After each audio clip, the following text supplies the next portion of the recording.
your bit first before the recording? Okay. Yeah, I'll start my bit now then, Clive. Everyone will be muted, and if you're asked to speak, you unmute yourself, speak, and mute yourself again when you've finished. If you have a question, press the virtual hand on the screen and the chair will invite you to speak. If you have a comment to make, again, you should raise your hand on the virtual screen. If for any reason any of you have to leave the meeting, then you must indicate this to the chair before you leave and raise your hand or send a message on the online chat. However, case law is clear. You are not allowed to vote if you haven't heard the full debate. So if your screen freezes but you have heard the whole debate, you may use your discretion over whether to vote. However, if you do not hear the whole debate, then you cannot vote. And when we come to the recommendations, obviously it'll be a case of raising your hands. I don't think there are any guests, are there? No, we haven't had any requests, Geraint. Okay, okay, well, so over to you then, Chair. Oh, Jeremy's joined us and Michelle as well. So, Croeso, welcome to the Planning, Regulatory and Licensing meeting, Wednesday the 29th of June. Please note that today's meeting will be recorded. This recording may be broadcast on the authority's internet as it will only be used for training purposes by the Democratic Services Department. All attendees will be in view of the camera, and by attending you are consenting to being filmed and to the possible use of those images and sound recordings as outlined above. So the first item on the agenda, apologies for absence. Are there any apologies? Chair Malcolm Colbrand. Right, thanks. Are there any declarations of interest? No declarations of interest. Item 3 on the agenda is P210405, a planning application at St Merin's Meets at Penganthi. I understand Hugh is going to take this report for us. Hugh Roberts. Yes, thank you, Chair. I'll just ask David if he can to put up the PowerPoint presentation.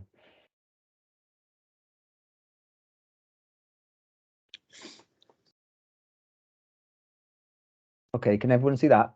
Yeah, yes, lovely, thanks. Great, thanks, Dave. First slide then, Dave, please.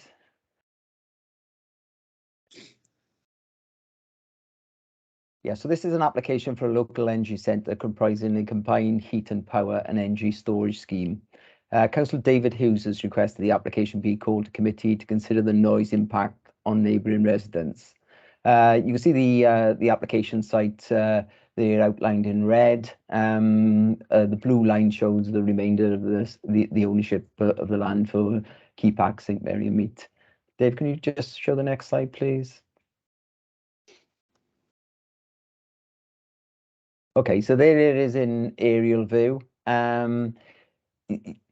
So there's two properties to the south and southwest of this property. You could, sorry, the application site. Dave, I could ask you to show them now, but I don't know whether you know where they are. That's the problem. So can you? Sorry, Chair, but we obviously need to know on that plan. Yeah. Exactly where they are. Yeah. Can somebody pinpoint them? There's the two residential properties there. You can see one red brick bungalow on the right hand side, and then there's what looks like an industrial or a storage office there, which is a monopitch, and then next to that is the other residential property with the yellow car in front of it. So Dave, if you go back to the aerial. Yeah, so if you come directly south of the site, yeah, Dave's pointing it out with his one of the residential properties there with his arrow, and then just immediately to the east of that is the other property. So see all there's a row of caravans or motorhomes there. You can see. Oh, sorry, Dave, you're getting carried away with your yeah. So to the southeast, there's a row of caravans. Yeah, thanks, Dave. That's easier. So there's the caravans, and there's the residential property there, and there's the other residential property with Dave's highlighting there with his marker. Thanks, Dave. That's really helpful. So on the next slide, Dave. Yeah, so there's a rough layout of it. So there's the combined heat and power plant in black, and the associated containers, oil tanks, and transformer units. The oil tank is below ground actually, and then it shows in the purple line a link then to the substation. Dave, next slide. As you can see, there's the combined heat and power plant with the flue, maximum 10 meters high with the flue, which isn't that much greater than the existing building, which is probably about 9.5 meters high. It's not that visually attractive, but it's in a part of the site that you can't see it from anywhere really in the surrounding area. Dave, next slide. Yeah, that's a view of those residential properties behind below it. As you can see, you can't even see the factory from that picture, which is behind the wind turbine. Oh, yeah. So it's behind the factory's behind the wind turbine. So the land rises up and the factory's behind it. So there were no objections as a result of the consultation exercise undertaken. However, members will note that Natural Resources Wales would also regulate emissions from the proposal via its environmental permit process. As a result of the publicity exercise undertaken, 2 letters of objection were received from the properties highlighted by Dave earlier. The main concerns raised related to the noise impact of the development and its subsequent effect on residential amenity. I could ask, did Michelle want to ask something? Sorry. Yeah, is that okay? Yeah. Can we just leave the officer to go through the report first, Michelle? Yes, that'd be easier. Yes. Okay, so as highlighted in the report, the application has been supported by a noise assessment. The nearest residential property is 240 meters from the site. When operating, the noise from the combined heat and power plant, when measured at the nearest residential property, would be less than the existing background noise level, even if the nearby wind turbine was not in operation. As such, there would be no loss of immunity to neighbouring residents in terms of noise. Members will note that the Environmental Health Manager has not raised any objection to the application and has recommended condition 3, and that would control the noise at the nearest residential property to an acceptable level. Given its size and siting, the development will be visually acceptable and will not have a detrimental impact on neighbouring residents.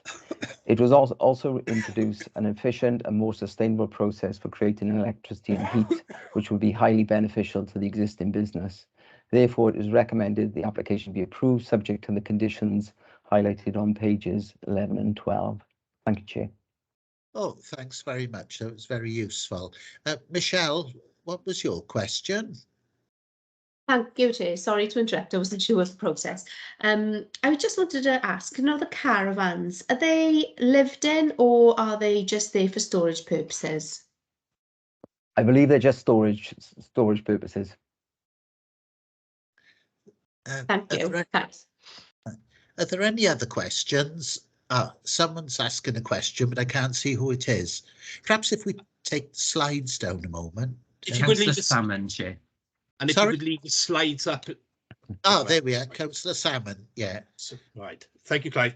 I wonder, could you go back to the slide that shows the overall layout? It's a picture from above, like a satellite view, and it had the 2 properties on the bottom.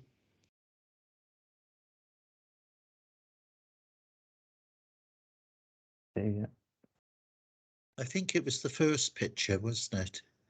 Yeah, it's the next one, I think, Dave. Yeah, This that one. one, Yeah. Oh, Whereabout is this proposed development in relation? I can see where the wind turbine is, and to be honest, I don't know how that got planning permission back in 2016 because it's so close to the residential properties. You can actually see the flicker from in their house because they've got a light, a window in the ceiling. So can you point out whereabouts? Dave just pointed out with the red line there, with the red circle. Sorry, that's Hold on. where it is. Or the red circle? Yeah, Oh, yeah. Okay. Yeah. So that's further. It's not. That's closer to one of the houses. You said there's been 2 objections. Yeah, the 2 objections from the houses that Dave highlighted earlier. The nearest residential property is 240 meters away from it. As I said, the land rises fairly steeply up to St Mary and Meet from those properties, so there is a bit of a bundling effect from a noise point of view as well, because it's screened by that land. But as I said in the presentation, the background noise levels at the property would still be higher even if the CPU was operated, so there can't be any impact in terms of noise on that neighbouring residential property. So I've actually been up to the house, to be honest with you, when the wind turbine is going, and I know that was passed, and they said that the background noise from that was acceptable, but you can hear it. Is the noise from this proposed development, is that actually less than the wind turbine? Well, the noise from the CPU, CHP, sorry, would be even if the wind turbine wasn't operating. So let's forget the wind turbine because it's not part of this application anyway. But take the wind turbine. Yeah. Say it was no windy and the wind turbine wasn't working, then the background noise level, the existing background noise level at those residential properties would still be more than if it was operating, the CHP was operating. So the CHP operates at the nearest residential property is 35 decibels, I think it is, and the existing background noise level is 39 decibels. So as you can see, the combined heat and power plant would be less noisy than the existing background noise levels. So therefore, there can't be an impact in terms of noise. Okay, 39 decibels, is that when the turbine is spinning, or? No, that's with no turbine spinning at all. We can't take the noise of the turbine into consideration. In fact, if you put the noise on the turbine into consideration, the background noise level obviously increases. Yeah, I just want. Sorry, in regards to that, I'm just wondering, because if you look at the houses, if you've got noise from the left and the right, I'm just wondering, would it exacerbate the problem up there? Because I know that it was affecting the residents' health up there. Okay. No, it can't, because the noise from the combined heat and power plant would be below that of the existing background noise levels without the turbine. But I'm just thinking that if you've got noise from 2 different directions, even though they're around about the same, that doesn't mean that sorry to interrupt. Even if the turbine is not operating, so cut the turbine out completely, then the noise from the combined heat and power plant wouldn't be above existing background noise levels. So it can't have an impact on the noise in those residential properties. Okay. And the condition that we've recommended stipulates that. So that's where, if it goes above that noise, obviously there's a condition there to protect it. But the details in the noise assessment says it's going to be below the existing background noise levels without the turbine. Okay. Cheers, who? Councillor Jones. Oh, Clive Jones, I mean, yeah. Yes, thank you, Chair. My view is that we probably had a bit of a disadvantage here because as planning officers, you had the benefit of surveying the noise assessment report, but we haven't. So all we can go on is what's in the report here. I got a few questions, and to pursue the points that Councillor Salmons made, can you tell me why you cannot take into account the noise from the wind turbine, which we could all see there is in close proximity to what is the application is for? Well, you can take into account the noise from the wind turbine, but the wind turbine noise will increase the background levels in those areas. So the wind turbine noise will obviously increase when it's working the background noise levels next to those residential properties, which brings it up to, I think, 55 decibels. But in any event, the noise from the combined heat and power plant would still be far below that noise. Therefore, there wouldn't be any impact on those neighbouring residents. Right. What I'm not crystal clear about is that the levels have been determined by this consultant at two locations at 55 and 48 decibels. So that's the current background noise, whatever that is normally happening. But then you'll have this CHP in addition to that. And am I right or wrong? You'd have the wind turbine noise in addition to that as well. So although you've had a consultant carry out a noise assessment report, until this happens, surely you're not, to be sure, you're not going to know exactly what the noise levels are.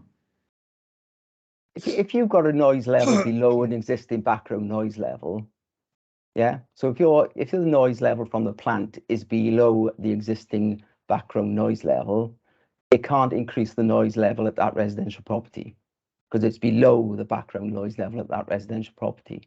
So sorry to interrupt you. So the background level noise soaks up whatever is the noise level of the CHP. Is that right?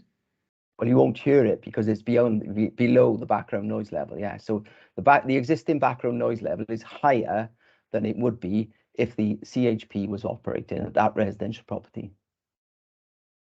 Right.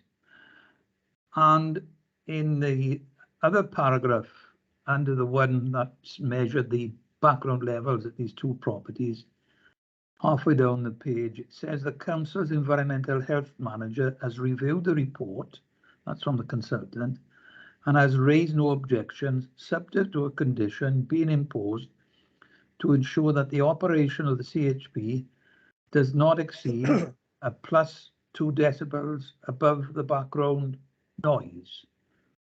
So if and when this planning application is agreed and it's installed, will the environmental health officers be carrying out a check on this from the first few days of its working? Because reading the report, this is CHP is going to be working 24 hours a day, 7 days a week. Yeah, like any other condition we attach to a planning permission, if we get an objection in terms from those neighbours saying there's a noise in that area and we think it's coming from the CHP, then we will have to investigate that and carry out our own noise assessments, yes. I understand what you just said, but I think my question inferred the fact that as soon as this has been installed, if a planning permission is given, the environmental health officers should be there checking this noise level before anyone living in the vicinity raises an objection. That won't be happening, no. That isn't the case. Otherwise, we have to check every condition on every application that way. We only enforce things if we get complaints from people to show that there is a detriment to them. I'm a bit surprised at that, Chair, to be honest. What's the point of putting conditions in if we don't, particularly as an authority that's responsible for environmental health, we don't pursue that. Yeah, yes, we will pursue it if there's a complaint from that resident to say there's a noise is Yes. a detriment to the background noise. But only if the residents, if they consider the noise level is such with everything going that they can't put up with it. It's only at that stage that the environmental health officers will come in. We put a condition down, but we're expecting the residents to complain. I find that a bit strange when we are responsible for monitoring noise levels. It's in the various acts. Sorry, I can't say anything more than what I've already said. If we receive a complaint on a plan application, we will investigate and then carry out the relevant noise assessments. That's no different to if someone hasn't put, I don't know, the right number of car parking places on the residential scheme because it's a detriment to highway safety. We don't check every single application that those car parking spaces are there. However, if we do have a complaint that those car parking spaces aren't providing, we then go out and investigate and enforce. Yeah. It's impossible for one enforcement officer to cover every single condition, every single plan application that we receive and we permit. It's impossible. So we've got, am I right in saying that we've got insufficient number of enforcement officers? Because every application has, and in some cases, several planning conditions. I think you probably find that no local authority in Wales goes out and investigates every single condition if they don't receive a complaint to the application. It'd be impossible. But yeah, but from what your answers have been given on the planning conditions, we don't monitor them either. We monitor them if we get complaints about them, or if an officer goes on site to see something else, they'll check that those conditions are being complied with. It's not a matter of course that if a development starts, we'll go to monitor every condition. No. Okay, thank you, Chair. Okay, Councillor Salmon. Oh, Declan. Yeah, thank you, Chair. Who did you say that if there was an objection following the installation, that you would carry out an assessment, a noise assessment? Yeah, if we have an objection to it, it's the only way we could control that or to measure the noise is to carry out a noise assessment ourselves. Yes. Because I remember the residents, I think it was Mr. Robbins, who lives in one of the houses, they complained, and I think they found it very difficult to get to have an assessment done. To be honest, an assessment done properly. I think it was done by a company, YGR. So I'm just thinking, sometimes, as Clive has mentioned, sometimes it's an installation goes in and then it's after it's in, it's just too late and there's no real comeback for residents. Cheers, Hugh. Thank you, Chair. Scott? Kevin was there before me, Chair. Oh, yes, I can't see all the hands. Yeah, Kevin Gibbs, is it? Councillor Gibbs, yeah. Clive, if you click on people up the top, it'll tell you the order the hands were given. Oh, right. Oh, people, I beg your pardon. Yeah. There you are then. So Kevin Gibbs, lovely. Yeah. Thanks, Councillor Thomas. Lovely. What I wanted to ask you, obviously this is an energy site, yeah. So how are they fueling their energy? It's a gas system, so the gas goes into the system and goes into probably an alternator, creates electricity. That's one source of it, but also the heat from that then is powered back into the building itself. So it's quite sustainable because it gives two energy sources, and excess then is stored as well. Right. Okay. So they're actually using gas to power it then. So it's not exactly fossil free. Environmentally friendly then. No, but it's a lot more environmentally friendly than other methods, because it sure. produces two energy sources, electricity and the heat is used back in the production as well, and excess is stored. So very little energy is lost from the system. Yeah, sure. And what sort of emissions are we going to be seeing from the stack? Very few, I should imagine, because as I said, most of the energy is used up in the system, but that will be covered by, as I mentioned earlier, natural resources, Wales environment permits. Yeah, and they've got the they got this in order to come out and check on the emissions as well on a regular basis, according to the order and the agreement they got with Merrymeet. Yeah. Yeah, they I think as part of their permits, they obviously got agreements through those permits, and then they do standard checks. Yes. Lovely. Okay. Thanks, Hugh. That's me done. Oh, Scott Thomas. Thank you, Chair. Just a sort of query on the back of what Clive was saying there. Obviously, as committee members, could we not, should this be approved, could we not apply a condition ourselves just to suggest that maybe for the first, let's call it X amount of months, that the noise level is actually monitored proactively rather than reactively?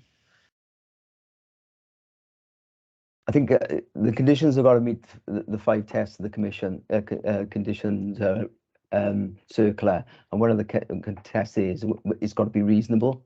So we're assuming that all the noise tests and everything that have been done on this are incorrect in that stage. So I think it'd be an unreasonable condition if you do that. No, acceptable. It's a question I suppose worth asking. Obviously, I do understand the logic in respect of obviously the current noise levels already outweigh what would be attached should this be approved, irrespective of whether the turbine's going or not. So I understand that, but obviously I just wanted to sort of see if that was an option in respect of obviously what Councillor Salmon and both Councillor Jones were sort of alluding to. But I appreciate your response, Chair. Oh, are there any more questions? So if there's no questions, we go on to comments. Does anyone have any comments? Oh yes, Councillor Carter. Yeah, thanks, Chair. Being relatively new to the planning process, albeit I've been on the planning committee before in a previous term, I'm not quite sure where Councillor Salmon and Councillor Clive Jones are going with the noise level. For me, it seems relatively straightforward in the fact that the current noise levels outweigh what the noise level would be anyway with this turbine running. So you wouldn't hear it running. So there's really not an issue whatsoever at all with that. So that's probably my comment on that. So I probably think it's probably really straightforward, actually. That's my comments. Thanks, Chair. Thanks. Councillor Salmon. Thank you, Chair. Just in regards to Natural Resources Wales being mentioned earlier, because they have overall authority on the site, and to be honest, they haven't covered themselves in glory when dealing with St Mary's Meets and the smell coming from the drains. I'd just like to say that. Thank you, Chair. Thanks. Councillor Clive Jones. Yes, thank you, Chair. I just want to make a comment to reply to what Councillor Carter has just said. I say again, we have not had access to the noise assessment report.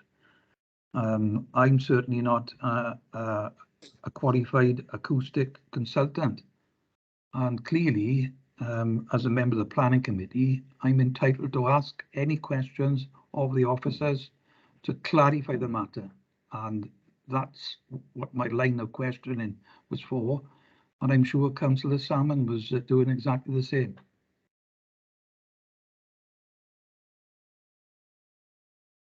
So are there any other comments? So None. If there's no other comments, then would someone like to propose? I'll propose, Chair. Right, is there a second? Yeah, I'll second that, Chair. A second. So if we take it to a vote, then Are there any abstentions? No abstentions. Are there any? Is there anyone against the proposal? There's two against the proposal. All those for the proposal. Oh, I'm sorry. I was just going to ask them to lower their hands before we went to the next stage. That's all, Chair, but right. they have. They have, yes. There we are. So there are 7 in favour. So the proposal, the planning permission is granted. Okay, thanks very much. The next item on the agenda. Let me just get it back up here.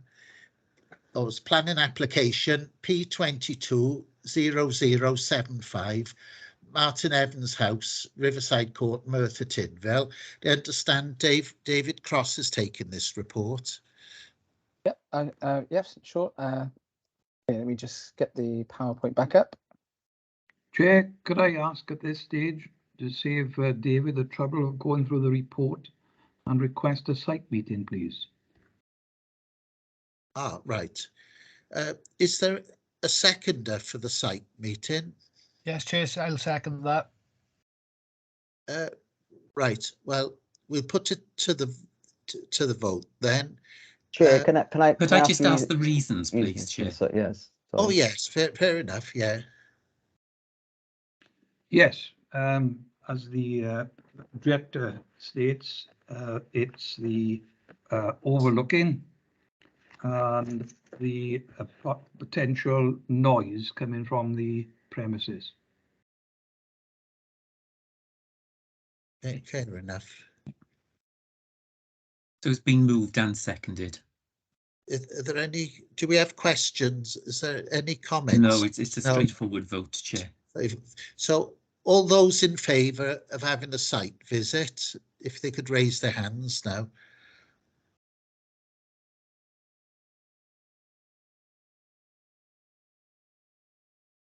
We've got 6 in favour, 7 in favour, so that will be carried, Chair. That will be carried then, yes. Okay, then, so we'll try and get... Sorry, could I also ask, particularly, thank the committee for voting for this site meeting, but on this occasion, I'm asking, as part of the site visit, that the properties below it in Dixon Street, particularly number 15, which is objecting, are viewed from the top floor of the premises. So you want to go in, you want to conduct the meeting from inside the building? Well, look at the outside, but yes, certainly we need to get inside the building and see the view from the top overlooking into Dixon Street. Yes, please. Is that a problem? I can certainly ask the applicant if they will allow us entry into the building. Yeah. There's no reason why he or she should refuse, is there? I don't suppose so, but I need to ask permission, obviously, beforehand. Yeah, obviously, yeah. Did you want any other officers present at all, Clive? Not that I can think of at the moment, Chair. No. So what we need to do is to arrange an early date. Well, I've got a feeling, Chair, the next planning committee that this would come back to is September in any event, because there is no planning in July. Right. I think that's correct, isn't it, Matthew? Yeah. Yes, I think it is. Yeah. Okay, right. There won't be a moment. I know sometimes in licensing they have additional one in August if there's something urgent. I'm fairly sure the next committee is September. I've got a feeling it's something like the 5th or 6th of September. Let's have a look. The 7th of September is a Wednesday, so it's either going to be the 7th or 14th, I think. Yeah, sorry, Karen, if we just carry on with the meeting, I'll have a look now. My PC is shut down, so I'm using my laptop. I won't be a second. Yeah. Well, in any event, Chair, there is no planning committee due to It- sit in July or August. No, fair enough then. Well, that I'm just checking. Yes, while Matthew's looking at the next 4 items on the agenda are just information reports. So we can sort out the date of the site meeting again, really. Yeah, Chair, I did put my hand up. There's no reason why the site meeting couldn't be arranged during next month. No. No, there's none at all, Chair. It's at the discretion of the, well, Yeah. obviously the Chair will be asked for a convenient date as to when the fact-finding visit can take place, and we'll move from there. Yes. All I'm saying, Chair, is, you know, even members take holidays during August when we're in recess, so there's no reason why meeting couldn't be held in July. Just so you're aware, I'm on leave myself from the 25th of July onwards, so it'd have to be in the first couple of weeks of July, if that's... Yeah, okay, that's fine. Yes, yeah. Or can we leave it for Clive and Matthew to arrange a convenient date to start with then? Lovely. Oh, okay then. The last item on the agenda is any other business, and I've not got any. No one else has got any comments, no? Oh, well, we'll declare the meeting closed then. Thanks all for attending.